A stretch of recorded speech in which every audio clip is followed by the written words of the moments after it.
So before my last account got deleted, I had a video go viral regarding the 15-minute cities and a group called the C40. And I know a lot of people said that I was a conspiracy theorist, I guess, for it. But there's also another group besides the C40. It's another branch called the ARUP, and they basically state the same thing. They want us to give up private ownership of vehicles. They don't want us flying more than 3 times a year. They also want to manage our caloric intake, and they want to bring dairy and meat intake all the way down to 0. Now, I found a video of Jordan Peterson actually talking about the C40 group that I talked about in my last video, but he goes into detail and also kind of compares it to another country that is doing the exact same thing. So I'm going to stitch that video because I want you guys to listen, because this isn't a conspiracy theory. As much as mainstream media wants to paint it as a conspiracy theory, I think they just want to take the edge off of what is happening, and also kind of put their plans back on track by discrediting those of us who actually go through the documents and read them.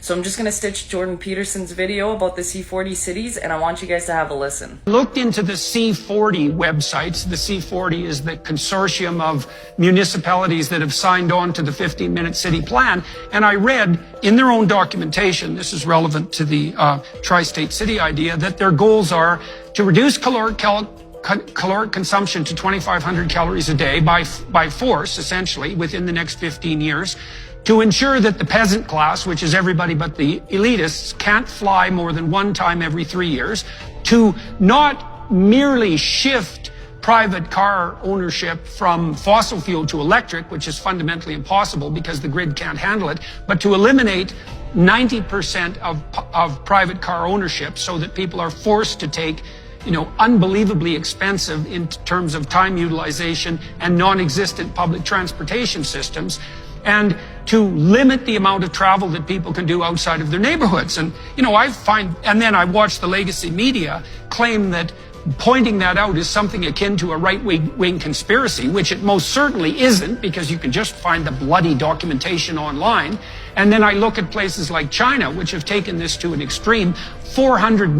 600 million closed-circuit TV cameras in China, 1 for every 1.5 persons, watching the Chinese all the time, able to monitor them 100% by face, and also to identify them by gait, and to limit their ability to do absolutely anything, to buy, to sell, to travel, to move, to leave their neighborhood, with this top-down surveillance system that perversely and consciously some of the Chinese engineers have actually named Skynet, and in a conscious attempt to produce a positive version of, the absolutely catastrophic, apocalyptic artificial intelligence that was in the bloody Arnold Schwarzenegger movies. And you can't even talk about this stuff without sounding like a raving conspiratorialist, but there it is. Now, tell me more about the tri-state city. So what have you seen? Because I don't know anything about it, neither does anybody else watching, I presume, except for those who've gone down the rabbit hole with you. I was reading a book about